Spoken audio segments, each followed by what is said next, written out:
అది ఆమె మళ్ళీ రాయని చెప్తుంది ఎట్లా సార్ అంటే మంతలే ఇంకా ఆ మంతేలా పొద్దున్న నుంచి సాయంత్రం వరకు ఇసుగిస్తుంది ఒక ఆమె కస్టమర్లు ఎక్కువ ఉండదు ఆమెది ఉంటుంది నాకు ఇసుగిస్తుంది ఏందో పెద్ద ఇది పెట్టినట్ల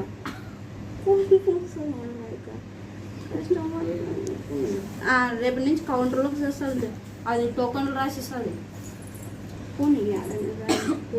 మొత్తానికి అయితే పెంట పెట్టినావు కదా నాకు పెట్టలేదు అక్క వాళ్ళే నన్ను కోరుతున్నారు వాళ్ళే మాట్లాడు ఇప్పుడు సాయంత్రం యాడా ఇదే వచ్చి డోర్ యాడు కా అది నేనేం చేయలే ఎవరిని ఏమనలే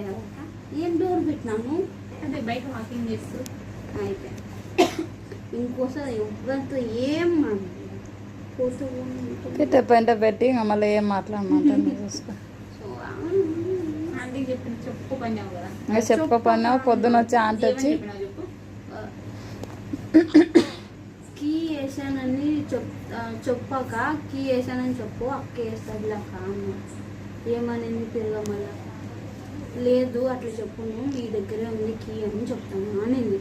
సరే అక్క చెప్పాక అన్నాను అంతే అక్క ఇంకా పెద్దవాళ్ళు ఏం మాట్లాడలేరు ఆమె దగ్గర అక్కేస్తుంది అని అన్నిసార్లు చెప్పినా మొత్తానికి నీ నోటి దూరే నేను ముంచుతా ఉంది కదా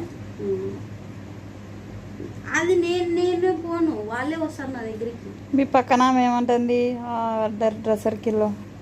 ఆమె ఆమెకి చాలా ఎక్కువ అయిపోయింది అక్క ఎక్కువ అయిపోయింది అనకూడదు అక్క మళ్ళా అనేదాన్ని మళ్ళీ అనకూడదంట చేస్తే ఒక బాధ కూర్చుంటే ఒక బాధ అన్నట్లు అయిపోయింది ఆమె నాకు సారోళ్ళ కంటే ఎప్పుడో ఒకసారి చెప్తాను చూడక కోపం వచ్చిందంటే ఏమని చెప్తావు ఆమె పోతుంది అక్క పోని వేరే వాళ్ళు వస్తే మేలు ఆమె ప్లేస్లో వేరే వాళ్ళని పెట్టి ఆడికన్నా కానీ సేల్స్లోకి పోతామంటే వాళ్ళు భయపడుతున్నారు సేల్స్లో మిగతా అవకాశం వాళ్ళు ఎంప్లాయీస్ తెలుసుకో కస్టమర్లు అంటే వచ్చేవాళ్ళు ఎంప్లాయీస్ అంటే అప్పుడు ఉండేవాళ్ళు ఎంప్లాయీస్ సీనియర్లు అంటాను అక్క నేను సీనియర్లు ఎంప్లాయీస్